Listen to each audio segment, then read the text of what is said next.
and welcome to the Intel Brief, your daily intelligence briefing on global geopolitics. Today is Thursday, 12 September. I'm your host Daniel, the founder of HM Intelligence, and every weekday we bring you not just the news, but the so what from the events and decisions that shape our world. So grab a coffee and get ready to be informed. In today's update, we'll be covering Australia is stripping the medals of some officers and soldiers over alleged war crimes in Afghanistan. The Hamburg Islamic Centre head is appealing to Germany over his deportation, and Islamists have won big in Jordanian parliamentary elections. So firstly, Australia is taking action to strip medals from the commanders whose units were involved in alleged war crimes in Afghanistan, according to their Defence Minister Richard Marles. An inquiry led by Major General Paul Brenton focused on the period between 2005 and 2016, revealing the unlawful killing of 39 civilians and prisoners by elite Australian Special Forces, involving 25 members of the Special Air Service Regiment and the Commando Regiment. Marles described the findings as the most serious allegations of Australian war crimes in their history, highlighting a troubling subculture within the forces. Almost all of the report's 143 recommendations have been implemented, including a medal review and a broader cultural reform, though legal proceedings have been slow. Marles emphasised that any prosecutions would occur within Australia, acknowledging the gravity of the events as a matter of national shame. So what? I think the key thing to focus on here is the legal proceedings. If people have been accused of crimes, then they should be taken to court and charged, and then have their medals removed. I think removing people's medals without going through proper judicial process seems unfair and unjust.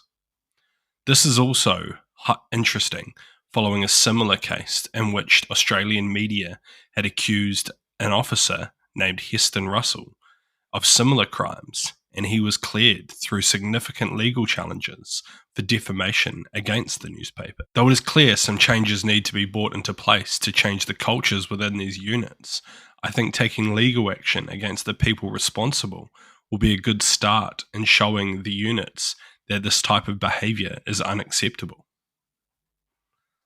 And next, Mohammed Mafatir, the former head of the banned Islamic Centre of Hamburg, has filed a court action to challenge his deportation just hours before the deadline for him to leave Germany. The Islamic Centre, which he led from 2018 until its closure, was deemed by the German authorities to be under the control of Iran.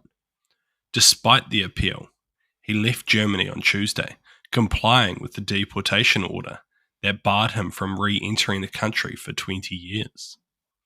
He faces a prison sentence of up to 3 years if he disobeys the court order and returns to Germany.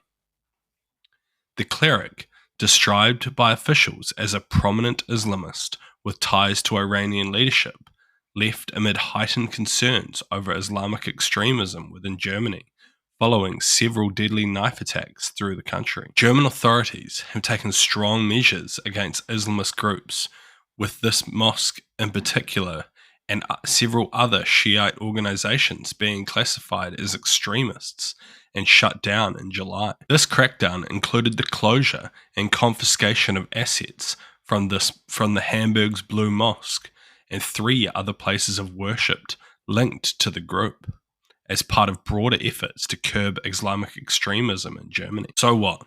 Germany appears to have significantly stepped up its action against perceived extremists within their country in recent months. While it is almost certain that the recent spike in stabbings has contributed, as we have previously assessed, it is also likely that this move is an attempt to slow down the rise of the German far-right political party, AfD, who has recently seen major wins in East Germany, mostly through the use of immigration and Islamic extremism as a way to boost appeal for their party.